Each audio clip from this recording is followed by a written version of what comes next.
오늘 우리에게 주시는 하나님의 말씀 보도록 하겠습니다. 구약 성경 에스더서 3장 4절로 6절까지의 말씀입니다.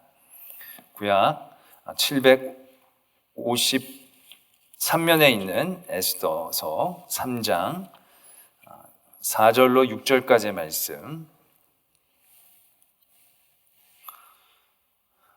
제가 에스더서 3장 4절로부터의 말씀을 봉독드리겠습니다. 날마다 고나되 모르드게가 듣지 아니하고 자기는 유다인임을 알렸더니 그들이 모르드게의 일이 어찌 되나 보고자 하여 하만에게 전하였더라.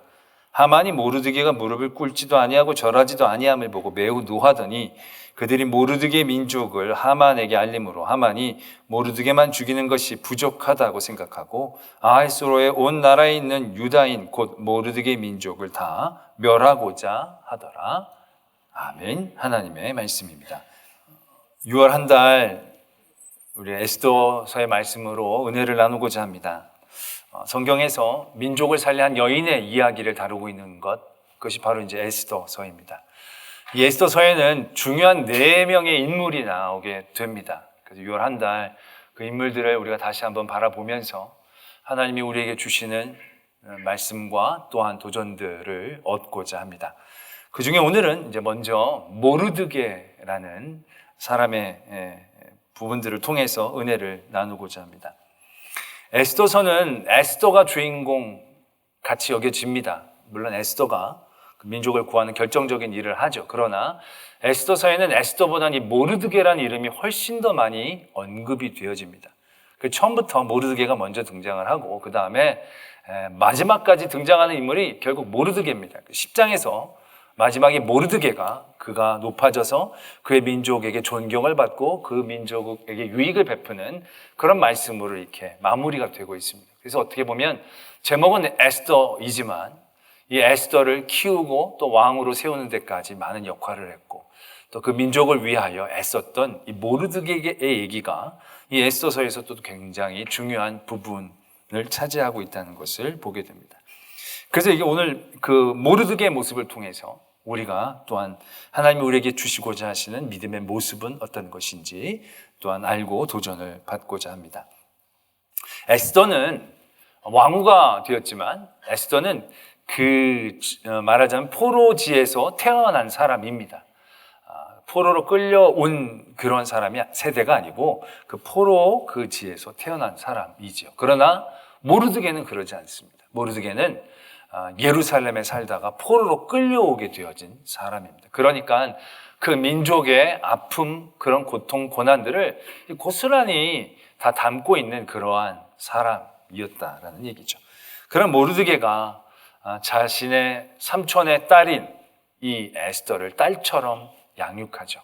그리고 그 에스더를 왕으로 또 세우는 일들까지 잘 감당하게 됩니다. 그것이 이제 2장까지의 말씀입니다. 그리고 나서 이 모르드게는 아마 그 궁의 입구에 문지기 같은 역할을 했던 것 같습니다. 그래서 오고 가는 사람들을 관리하고 그런 종류의 일을 하면서 왕을 시해하려는 그런 모의를 듣게 됩니다. 그것을 신고를 해서 그것이 이제 밝혀지게 돼서 왕이 위기를 모면하는 굉장히 좋은 역할들을 하는 이야기들이 이제 2장까지 이어집니다. 그리고 나서 3장에서 큰 위기를 맞이하게 됩니다. 이 아하수에로 왕이라는 왕이 하만이라는 사람을 그 제국의 2인자의 자리에 올리게 됩니다. 그런데 무슨 이유에서인지 모르겠지만 제국의 2인자라면 특별히 그런 명령을 내리지 않아도 다 상관으로서 인사하고 절을 하는 게 당연할 터인데 왕이 특별히 명령을 내립니다. 그리고 하만에게는 꼭 절을 하라고 명까지 내리게 되는 것이 이제 3장 2절에 적혀져 있게 됩니다. 그런데 이 모르드게가 이 하만에게 절을 하지 않습니다. 오고 가는데 이 하만에게 절대로 무릎을 꿇지 않습니다. 그러니까 그 옆에서 같이 근무를 하는 사람들이 얘기를 하죠. 야, 왕이 명령까지 내렸는데 너는 왜 절을 하지 않느냐? 날마다 이 모르드게에게 그 권하죠. 너 그러다가 걸리면 큰일 난다. 절해라. 그랬더니 이 모르드게가 그렇게 얘기를 합니다. 나는 유다인이야. 그래서 절을 할 수 없어? 이렇게 얘기를 합니다. 그가 유다인인 것과 하만에게 절을 하지 않은 것이 어떤 연관성이 있는지 유추를 해보면 알 수 있지만 굳이 그게 중요한 이유는 아닌 것 같습니다. 오늘 모르드게는 내가 유다인이라는 이유 때문에 하만에게 절을 하지 않는다고 얘기합니다. 그래서 주변에 있는 사람들이 모르드게가 어떻게 됐는지 한번 보자라는 그런 심산으로 하만에게 그것을 고발을 하죠. 그 하만이 여태까지 모르고 있다가 이제 얘기를 듣고 보니까 정말 인사를 안 하거든요. 왔다 갔다 하는데 꿇지도 않고 가만히 뻣뻣하게 서 있거든요. 너무너무 화가 나죠. 그래서 하만이 어떻게 생각합니까? 모르드게만 죽이는 걸로 내가 성이 차지 않는다. 그가 유다인이라는 것들 때문에 나한테 절하지 않으니까 내가 이 땅의 유다인을 다 멸절시켜야겠다라는 마음을 갖게 됩니다. 모르드게는 유다인이라는 걸 지키기 위해서 그랬지만 그것이 엉뚱한 대로 불똥이 튀게 되죠. 그래서 이 하만이 왕에게 얘기합니다. 굉장한 돈을 이 왕에게 바치면서 경비를 제공하면서 이 땅에 이 땅의 왕의 법칙이 아니라 자기 민족의 법칙으로 사는 그런 민족이 있다고. 이런 민족은 하등 도움이 되지 않고 앞으로 여러 가지의 안 좋은 요소들이 될 수 있으니까 이 민족을 멸하여야겠다고. 그걸 제가 앞장서서 하겠습니다.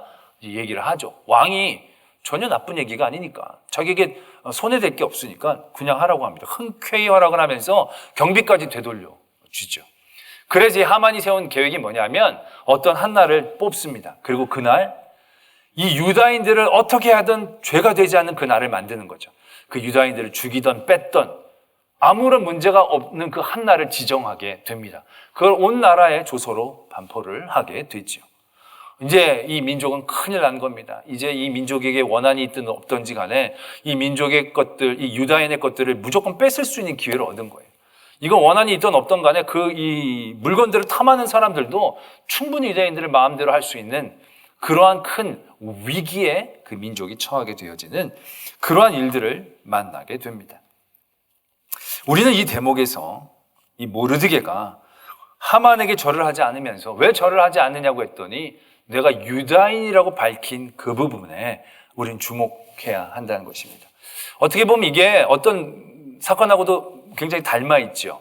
우리가 다니엘의 말씀을 보면 다니엘도 그 다니엘이 막 이제 승진을 하니까 다니엘을 시기하는 무리가 다니엘을 어떻게든 좀 끌어내리려고 했더니 다른 것으로는 책잡을 게 없어서 이제 하나님께 기도하는 것을 이제 함정을 파죠. 그래서 일정 기간 동안 왕 이외의 다른 것들에게 비는 사람들은 사자굴에 던지겠다. 그렇게 이제 법칙을 만들죠. 근데 다니엘은 그것을 알고 있음에도 불구하고 집에 가서 그가 늘 해왔듯이 예루살렘을 향하여 창문을 열고 하나님 앞에 기도하게 되죠. 그는 그 법칙이, 이 법령이 제정된 걸 알고 있음에도 불구하고 그는 자신의 목숨보다도 하나님께 기도하는 것이 소중했기 때문에 그는 그 기도의 시간들을 놓치지 않았습니다. 소중하게 여기는 그것을 지키기 위해 그는 다 버릴 수 있었다는 거죠. 마치 모르드게도 그와 같습니다. 유다인이기 때문에 하만에게 절을 하지 않는다. 이인자인 하만에게 절을 하지 않는다는 것이 그에게 어떤 불이익으로 다가올지 알지 못하는 그런 상황 가운데서 그런 모든 것들을 감수하고도 이 모르드게는 자기가 유다인임을 지키는 것이 더 소중했다라는 것입니다. 그런데 여기에서 우리가 더 주목해야 봐야 될 것이 이 모르드게가 나는 하나님을 믿기 때문에 하만에게 절을 못합니다. 나는 내 신앙과 내 신념 때문에 절하지 못합니다 라고 얘기하는 게 아니라 나는 유다인이기 때문에 하만에게 절하지 않는다 라고 얘기했다라는 사실입니다. 왜냐하면 그 당시 유다인이라는 것, 이 모르드게가 그 어떤 불이익을 감수하고라도 지키려고 했던 이 유다인이라는 것이 과연 그렇게 소중한 이름인가 라는 것이죠. 이 에스더서의 이 시대적 배경은 언제냐면 아하수에로 왕 때입니다. 이 아하수에로 왕은 어떤 왕이냐면 다리오 왕 그 다음에 왕이고요. 다리오 왕의 그 앞에 왕은 고레스입니다. 고레스, 다리오, 아하수에로 왕 이렇게 이제 왕위가 이어지는데요. 이 고레스라는 왕이 중요합니다. 이 고레스라는 왕이 바벨론을 멸망시키고 페르시아의 왕이 되면서 이 정책을 바꿉니다. 그래서 그동안 모든 정복했고 포로로 끌고 왔던 모든 민족들을 다시 되돌려 보내주려고 합니다. 그들의 풍속과 그들의 종교들을 인정해 주려고 합니다. 그게 고레스 왕이었습니다. 그 고레스 왕의 칙령에 의해서 이미 1차로 한 5만 명의 이스라엘 민족들이 다시금 예루살렘으로 돌아가는 역사들이 이 이전에 있었습니다. 3대나 지났으니까 꽤 오래전 이야기죠. 그런데 그런 이 고레스 왕 때의 포로로 끌려 왔다가 다시 돌아간 그 예루살렘에서 정착한 이스라엘 민족들이 다시금 하나님의 큰 은혜를 누리며 살았느냐? 그러지 못했다는 겁니다. 그들이 다시금 회복해서 올라갔지만 그들이 그리던 그런 영광의 자리와는 굉장히 달랐다는 얘기죠. 그들이 성전을 짓는데도요, 얼마나 많은 시간들이 소요됐는지 모릅니다. 수십 년의 시간들이 소요됩니다. 그 건물을 짓는데 애써서 지으면 1년이면 지을 수 있죠. 근데 그렇게 하지를 못합니다. 왜요? 그걸 방해하려는 그 토착민들이 있었다는 얘기죠. 또 그들 안에서도요, 그 일들이 하나가 되지 못해서 성전을 짓는데도 얼마나 애를 먹었는지 모릅니다. 그 다음에 우리가 느헤미야서에서도 보면 그런 얘기가 있죠. 이미 그들이 올라가서 수룹바벨 때 겨우 성전은 짓게 됩니다. 근데 성전만 겨우 지은 거예요. 그리고 나서 그들의 삶이라는 것들이 너무 처참했다는 겁니다. 그래서 그들의 삶에 대한 얘기를 느헤미야가 듣고 나서 느헤미야가 큰 수심에 잠겼던 모습이 느헤미야에 나타나게 됩니다. 얼마나 그것으로 걱정을 했는지 왕이 그걸 알아보죠. 너 뭔 그렇게 걱정이 있느냐? 왕 앞에 티가 날 정도로 느헤미야가 그 얘기를 듣고 그가 수심에 잠길 정도로 그들이 회복했다라고 얘기하지만 그들이 기대했고 바랬던 회복과는 너무 거리가 멀었던 그러한 시간과 순간들이었다는 것이죠. 그들이 포로 끌려오게 되면서 다시금 70년 후에 하나님께서 회복하신다라고 말씀하셨지만, 그래서 그들이 기대했던 회복은 아마 독립? 그들의 힘으로, 그들의 하나님의 역사와 강권적인 힘으로 그들이 바라보게 된 영광, 이런 것들을 그려냈을 것입니다. 근데 그들의 회복은 그렇게 찬란하지를 못했어요. 그들이 독립한 것도 아니고요. 페르시아라는 나라가 바벨론을 멸망시키면서 그 나라 왕이 딱 이스라엘 민족만 회복시켜 준 게 아니고 다른 모든 민족들을 회복시키는 것들 가운데 하나에 껴서 이스라엘 민족들이 다시금 되돌아오게 된 것이에요. 그들이 그리고 꿈꿨던 그런 회복과 그런 은혜는 아니었던 거죠. 그런 가운데 지금 이 모르드게는 페르시아에 남아있는 유대인을 의미하고 있다는 것입니다. 이미 수만 명이 예루살렘으로 돌아갔어요. 그리고 또 2차로 3차로 계속 돌아갔는데 이 모르드게는 가지 않았다는 거예요. 그 페르시아에 그냥 살고 있었다는 얘기예요. 이들은 왜 거기 그냥 살고 있었을까요? 그들이 이제 이 페르시아에서 살아나간다라고 했을 때 그들에게 필요한 삶의 태도들은 어떤 것일까요? 그들은 그 페르시아에 동화되고 그 페르시아에서 그냥 삶의 자리들을 잘 지켜나가고 살려고 하는데 아마 그 마음의 중심이 있었을 것이다 라는 얘기죠. 때문에 그들에게 유다인이란 이름은 지워야 할 이름, 잊어야 할 이름, 나타내서는 안 될 이름이라고 얘기해도 과언이 아닌 그런 이름이었을 것이다 라는 것입니다. 2장에서 보면요, 이 모르드게가 에스더에게 이런 얘기도 합니다. 너 유다인임을 얘기하지 말아라. 이 에스더가 왕후가 되는 일들 가운데 유다인이라는 것은 하등 도움이 되지 않는 방해가 되어지는 상황이라는 것을 모르드게도 잘 알고 있었다는 얘기입니다. 근데 그런 모르드게가 하만에게 절을 하지 않는 이유를 믿음이나 신앙으로 얘기하지 않고 유다인이라고 얘기하고 있다라는 사실입니다. 이것이 굉장히 우리가 주목해 봐야 할 일이다라는 얘기입니다. 하나님은 하나님의 백성들에게 은혜를 베풀어 주실 때 그 은혜를 어떻게 시작하는지 우리가 알아야 합니다. 하나님이 은혜를 통해서 은혜가 시작되어지는 것만이 아니다라는 것입니다. 하나님의 은혜는요, 우리가 은혜라고 생각하지 않은 그곳에서도 시작할 수 있다는 것입니다. 그래서 하나님의 사람들은요, 하나님이 주신 모든 것들을 소중히 여길 때 그게 힘이 되어진다는 것입니다. 모르드게에게 유다인이라는 것은 소중하지 않은 이름일 수도 있습니다. 잊어버려야 되고 빨리 숨겨야 될 이름일 수도 있습니다. 그러나 이 모르드게는 유다인이라는 것을 소중히 여겼습니다. 그 어떤 불이익이 와도 그가 감당할 수 있을 만큼 이 유다인이라는 것, 세상적으로 보면 참 창피한 거예요. 페르시아에서부터 보면 그런 민족이 있어? 라고 얘기할 만한 그런 민족이에요. 우리가 그 다음에 법령이 제정되는 것을 보면서도 알겠지만 왕이 그런 민족을 들었을 때 관심조차 없어요. 그 민족이 하나 없어지든 말든 아무런 상관이 없는 그러한 민족이에요. 2등, 3등 민족도 안 되는 그런 민족일 수도 있는 유다인이라는 이름을 이 모르드게가 소중히 여겼다는 겁니다. 그렇게 했을 때 이 모르드게를 통하여 하나님이 어떻게 역사하시는지를 에스더서는 분명히 말씀하고 계신다는 거예요. 굉장히 훌륭하고 그가 모르드게가 이렇게 얘기할 수 있어요. 내 사촌이 왕후야. 충분히 자랑할 만한, 먹힐 만한 얘기잖아요. 그걸 소중하게 여기는 게 아니라는 거예요. 하나님이 내게 주신 이 민족, 유다인이라는 민족을 소중하게 여겼을 때 참 초라한 이름이었는데 초라하게 여기지 않고 그것으로 내 모든 것을 걸 만큼 소중하게 여겼을 때 하나님의 역사는 시작된다라는 것입니다. 바로 이것입니다. 하나님의 사람은요, 하나님이 주신 것을 소중하게 여길 때에 그곳에서 능력과 은혜를 경험할 수 있다라는 것입니다. 어제 토요일 새벽에도 공교롭게도 이렇게 주일 말씀하고 참 연결이 되는 게 하나님의 은혜인데요. 이 고린도후서 6장의 말씀으로 은혜를 나눴습니다. 고린도후서 6장의 말씀이 어떤 말씀이냐면 1절에 이렇게 말씀이 시작됩니다. 우리가 하나님과 함께 일하는 자로서 너희를 권하노니 하나님의 은혜를 헛되이 받지 말라.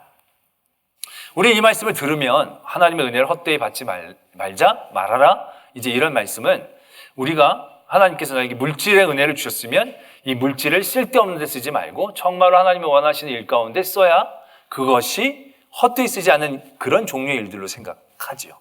내게 건강을 주시면 건강으로 쓸데없는 일 하는 게 아니라 정말 하나님의 일 가운데 열심히 쓰는데 그 은혜를 쓰는 것, 그것이 이 은혜를 헛되이 쓰지 말라라고 얘기하시는 말씀 안에 포함되어 있는 것처럼 생각을 합니다. 근데 이 말씀은 그 말씀을 주고 계시는 게 아닙니다. 우리가 은혜라고 생각하는 것들을 잘 쓰는 것, 그것이 은혜를 헛되이 쓰는 것이 아닌 그것만이 아니다라는 것입니다.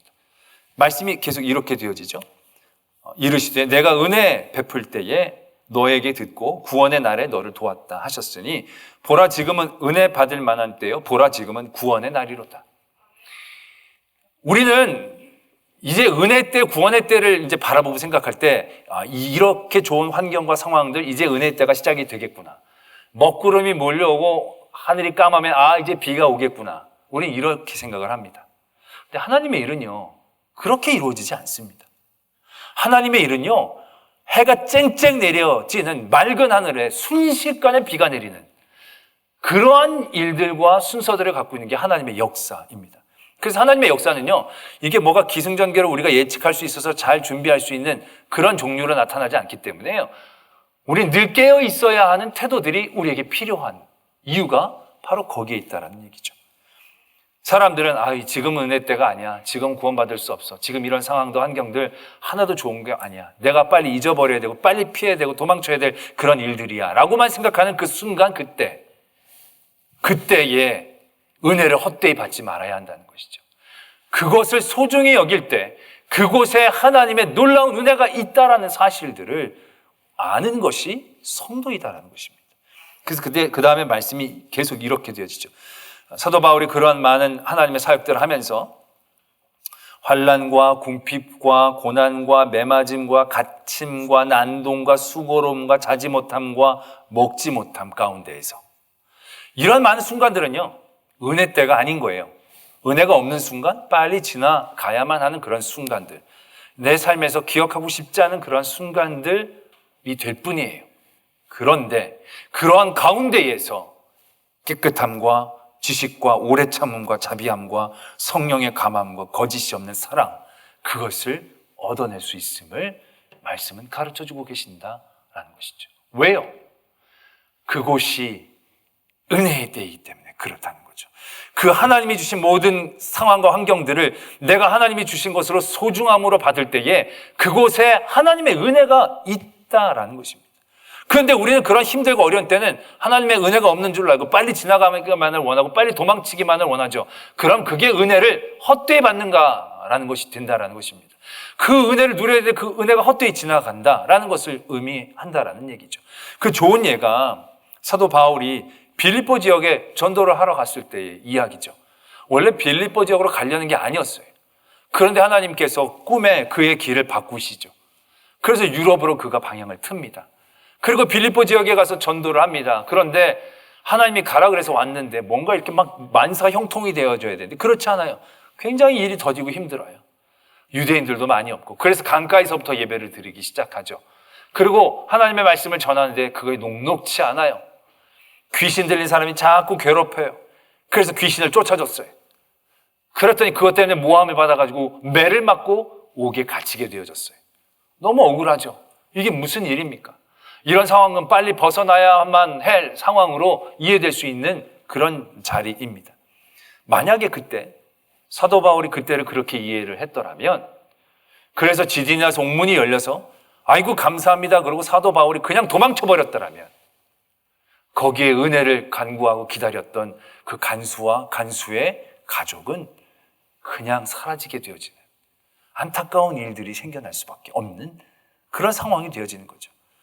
그런데 바울은 갇혔을 때 그 은혜를 바라보려고 하죠. 이 상황이 하나님이 주신 상황이다라고 바라보면서 그 상황과 시간조차도 소중함으로 여겼을 때 거기에서 기도하고 찬양할 수 있었고, 지진이 나서 옥문이 열렸을 때에도 그냥 단순히 자기의 안녕을 위해 도망가기보다는 또 다른 하나님의 일들을 바라보게 되었고, 거기서 간수를 만났고, 그래서 간수와 그 집을 구원하는 하나님의 놀라운 은혜가 일어날 수 있었다는 사실들을 우리는 떠올릴 수 있다라는 것입니다. 바로 그것이다라는 것이죠. 은혜를 헛되이 받지 말라. 우리에게 주신 모든 것, 디모데전서에서도 그렇게 말씀이 적혀져 있죠. 하나님이 선하심에 우리에게 주신 모든 것들은 선하다라는 것이, 감사함으로 받으면 버릴 것이 없나니 하나님의 말씀과 기도로 거룩하여지니라. 하나님은 선하세요. 선하신 하나님이 우리에게 주시는 모든 것들, 그것도 또한 분명히 선한 거예요. 그 선한 게 바울에게서도 보면, 우리가 보면 선해 보이지 않아요. 매 맞는 것도 있고 배고픈 것도 있고 모함당하는 것도 있고, 그런데 하나님의 역사와 주권 가운데에서 하나님의 사람들에게 주신 모든 것들을 하나님의 선함으로 바라보며 소중함으로 받아들일 때에, 그것은 단순히 고생하고 고통해서 그냥 생고생하는 시간들이 아니라 그 안에서 깨끗함과 지식과 오래 참음과 자비함과 성령의 감화와 거짓 없는 사랑을 얻어낼 수 있는 은혜의 시간으로 바뀌어낼 수 있다는 것, 그것을 우리 성도들에게 알기를 원하신다는 거죠. 여러분들은 어떻습니까? 여러분들은 하나님이 여러분들에게 주신 모든 것들을 어떻게 이해하고 받아들입니까? 우리에게 주신 모든 것들을 우리가 똑똑하다 보니까 분석하고 판단하고 평가할 수 있죠. 그래서 나는 왜 이렇게 태어났을까? 나는 왜 이런 데 있을까? 나는 왜 이런 사람들을 만났을까? 그런 많은, 말하자면 불평과 불만들, 받아들이지 못하는 모습들 우리가 가질 때가 있을 것입니다. 근데 그것이 믿음의 사람들에게 얼마나 어리석고 미련한 일인가를 깨달아야 한다는 것입니다. 모르드게는 안 그랬겠습니까? 내가 페르시아 사람으로 살았으면 벌써 내가 승진하고, 내가 이렇게 애굽 사람으로 태어났으면, 로마 사람으로 태어났으면, 그 유다인이라는 것이 그 세계사적으로 얼마나 아무것도 아닌 존재였습니까? 늘 매맞고 늘 쫓기고 포로로 끌려오고 나라가 멸망한 지도 지금 한참 됐던, 지금 나라도 없는 민족, 그 민족이 얼마나 초라하게 느껴질 수밖에 없었겠습니까? 근데 모르드게는 그러지 않았다는 거죠. 그 나라를, 그 민족을, 하나님이 주신 그 민족이란 이름을 소중하게 여겼다라는 것이죠. 그때 그곳에서부터 능력과 힘이 생겨나게 됩니다. 여러분들은 우리나라, 우리 민족을 어떻게 생각하십니까?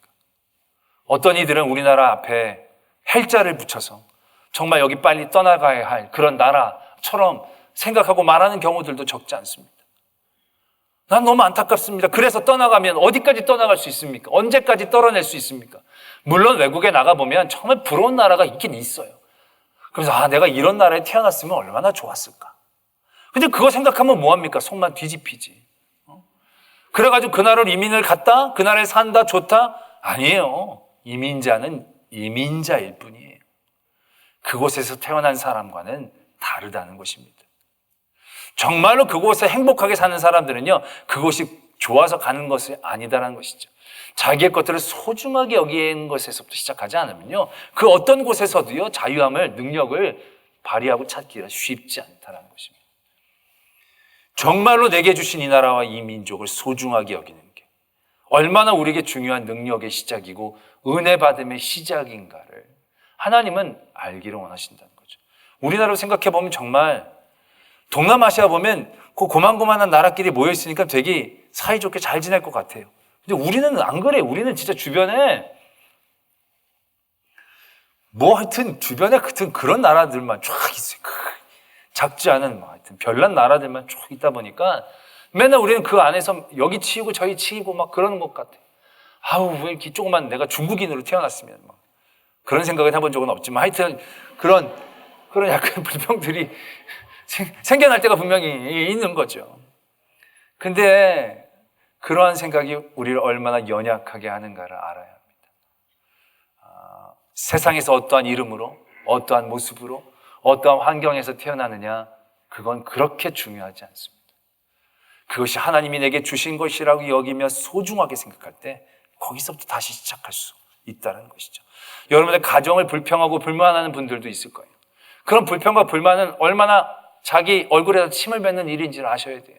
자기 여러 가지 외모나 자기 상황과 환경들을 불평하고 불만은 하나님 나를 왜 이렇게 약하게 태어나게 하셨냐고, 왜 종합병원으로 태어나게 하셨냐고 불평하고 불만하는 경우들이 있습니다. 거기는 정말로 얼마나 안타깝고 어리석은 일인가를 깨달아야 한다는 것이죠. 병든 몸이지만 하나님이 주신 몸이라고 생각하며 그 몸을 소중하게 여길 때 거기에서 능력과 역사가 시작되는 겁니다. 사도 바울이 그랬지 않습니까? 사도 바울도 처음에는 그 육체의 가시를 떼어내려고 얼마나 애를 썼습니까? 내가 조금만 건강하면 더 많이 할 수 있는데 난 왜 이렇게 건강하게 이렇게 태어나게 해주십니까? 그런 마음 그도 분명히 가졌을 것입니다. 근데 그가 기도할 때 그가 깨달은 것은 무엇입니까? 그걸 소중하게 받아들인 거죠. 그 육체의 가시를 통하여 하나님이 나를 더 겸손하게 하시는구나. 그 육체의 가시를 통하여 내가 더 큰 하나님의 은혜의 자리에 나가게 하는 것이구나. 그 하나님이 주신 그것조차, 그 아픔과 고통과 연약함조차 그가 소중한 것으로 받아들일 때에 그곳에서 성도의 능력이 시작된다는 것이죠. 모르드게가 유다인임을 얘기합니다. 그것 때문에 큰 시련을 만나게 되죠. 그러나 그 유다인이라는 것, 그것을 소중하게 여길 때 그 이름으로 죽는 것조차 그는 두려워하지 않았다는 거죠. 그는 그 하나님이 주신 것들을 소중하게 여길 때 별거 아닌 거지만, 세상에서 보기엔 그렇지만 그 하나님의 것을 소중하게 여길 때 그는 담대해지는 거죠. 에스더에게 얘기합니다. 네 민족을 살려라. 가서 빨리 얘기해라. 에스더가 얘기하죠. 나도 함부로 못 나가요. 지금 왕을 못 만난 지가 너무너무 오래됐어요. 그때 모르드게가 이렇게 얘기합니다. 너는 왕궁에서 너 혼자 무사히 잘 살 수 있을 거라고 생각하지만 절대로 그렇지 않다. 네가 만일 잠잠하면 유다인들은 다른 데로 말미암아 노임과 구원을 얻으려니와 너와 내 아버지의 집은 멸망할 것이다. 모르드게가 지금 에스더를 협박하는 것처럼 보이지만 그 협박하는 게 아니에요. 담대한 거예요. 너가 얘기 안 하면 우리는 다른 데로 노임을 받을 거야. 하나님이 주신 이 민족, 그것을 소중하게 여길 때 그는 하나님을 향한 신뢰와 담대함으로 그 자리에서 그렇게 얘기할 수 있는 거죠. 막 살려달라고 애걸복걸하는 게 아니에요. 담대해진 거죠. 어떻게 이럴 수 있느냐? 하나님이 주신 것을 하나님이 주신 것으로 여기고 소중하게 여길 때, 아무것도 아닌 민족이었지만 그 민족을 소중하게 여기고 그 민족을 통하여 자기가 그 모든 손해를 감수할 만큼 그것들에 대해 마음의 중심이 있을 때 하나님은 역사를 시작하시는 거죠. 하나님의 일들을 시작하시는 겁니다. 할렐루야. 때문에 우리는 하나님이 주신 것들을요 소중하게 여기는 것이 힘입니다. 그 하나님이 주신 것이 세상의 가치로 세상에 평가하기에는 정말 아무것도 아니고 평균 이하에 있는 것이라 할지라도 그것을 소중하게 여길 때 시작합니다. 우리 아버지는 왜 저래? 우리 어머니는 왜 저래? 그렇지 않습니다. 그런 아버지, 그 어머니를 하나님이 주신 나의 부모로 생각하고 소중하게 여길 때 그곳에서 새롭게 역사합니다. 왜 아버지는 나에게 아무것도 안 줘? 아버지는 왜 나한테 물려주는 것도 하나도 없어? 그러나 그 아버지를 소중하게 여길 때 아버지는 나에게 물려줄 게 없어서 내가 자립심을 키웠지. 그렇게 생각이 되어질 수 있는 거죠. 그리고 그 안에서 자기의 또 다른 은혜의 길, 하나님의 도우심의 역사를 시작할 수 있는 것입니다. 이 민족은 왜 이렇게 힘이 없고 늘 야약해? 그러나 이 민족이 내게 주신 하나님의 민족이기에 이 민족을 소중하게 여길 때에 이 민족을 통하여 역사하신 하나님의 일들을 기대하고 주의 은혜 없이는 안 된다라고 기도하는 자리를 만들어 나갈 수 있지 않겠느냐는 거죠. 내 몸의 연약함들 마찬가지지 않습니까? 아까 사도 바울하고 똑같은 거예요. 나는 왜 이렇게 약해, 연약해? 그러나 그 연약함, 그러나 하나님이 주신 내 몸을 소중하게 여기고 받아들일 때 그 자리에서 더 큰 하나님의 일들을 바라볼 수 있는 거죠. 제가 금요일 날 백신을 맞았습니다. 자녀 분량이 있다고 맞아도 된다 그래서 빨리 가서 맞았습니다. 맞고 나서 이제 어제 좀 알았습니다. 그래서 내가 괜히 그냥 가서 맞았나 싶은 거예요. 그 주일 앞두고 내가 안 맞을 걸 그랬나 그런 생각이 잠시 든 거예요. 근데 그러다가 누가 그러더라고요. 젊은 사람만 많이 앓는다고. 그 얘기를 들으니까 살아있네. 나 요즘 많이 늙어간다는 얘기를 들었는데 살아있네. 그러니까 막 근육통이 나고 아프니까 막 젊음이 느껴지는 거 있죠. 그게 너무너무 감사한 거예요. 그게 이게 덜 아프면 이게 늙었네라는 뜻이니까 너무너무 감사하고, 또 이게 막 앞에서 이 안에서 막 이게 막 그러니까 이게 약효가 작용을 하네 이런 뜻이잖아요. 이게 막 이 안에서 저항을 하고 막 그러니까 그런 일들이 생겨난 거니까 약효가 받네, 약이 받네 그러면서 그것이 얼마나 귀하고 소중한 시간들로 여겨지는지 모르는 거예요. 이 아픔이 나아가려고 하니까 좀 아쉬운 거 있지. 난 좀 더 젊었으면 좋겠는데 라는 그런 생각들. 할렐루야. 우리에게 주어진 모든 것들이 세상으로 소중하고 아름답지 않은 것들도 많이 있을 것입니다. 그러나 하나님은 선하신 하나님이시기에 하나님이 내게 주신 것을 소중하게 여길 때 하나님은 그 사람을 도우십니다. 하나님은 그 자리에서 역사하십니다. 모르드게가 가장 자랑스럽지 않은 이름일 수 있는 그 유다인임을 밝히고 유다인임을 소중하게 여겼을 때 하나님은 일하시죠. 그리고 그 유다인들을 다시금 세워주십니다. 그것이 성도가 승리하는 길이고 방법입니다. 성도의 능력은 거기에서부터 시작합니다. 세상에서 은혜라고 얘기하는 것, 세상에서 능력이라고 생각하는 것에서부터 시작하는 게 아니고 세상은 은혜가 아닌 것처럼 보여지는 그곳에서 소중함으로 하나님이 주신 것이기에 내가 은혜로 받아들인다라고 할 때 그곳에서 역사가 일어나죠. 그래서 고린도 후서의 말씀이 이렇게 적혀져 있죠. 무명한 자 같으나 유명한 자요, 죽은 자 같으나 보라 우리가 살아있고, 징계를 받은 자 같으나 죽임을 당하지 아니하고, 근심하는 자 같으나 항상 기뻐하고, 가난한 자 같으나 많은 사람을 부요하게 하고, 아무것도 없는 자 같으나 모든 것을 가진 자로다. 이것이 은혜를 은혜되게 받고 모든 하나님이 주신 것들을 소중하게 여김을 통하여 놀라운 하나님의 승리를 경험하는 하나님의 사람들의 이야기이다라는 것이죠. 하나님은 모르드게를 통하여 우리에게 그런 모습을 보여주십니다. 하나님이 주신 것을 소중하게 여김으로, 그 소중하게 여기는 능력으로 하나님의 더 큰 은혜와 역사를 경험하는 저와 여러분들이 되어지기를 소망합니다. 말씀을 생각하며 함께 기도하겠습니다. 여러분들이 불평하고 불만했던 것, 그것이 하나님이 내게 주신 것이라 고 생각하시며 그것조차 소중함으로 여겨주시기를 원합니다. 그 일들 가운데에서 하나님의 역사와 능력이 시작됩니다. 하나님의 것을 소중하게 여길 수 있는 힘과 능력 저에게 주시옵소서.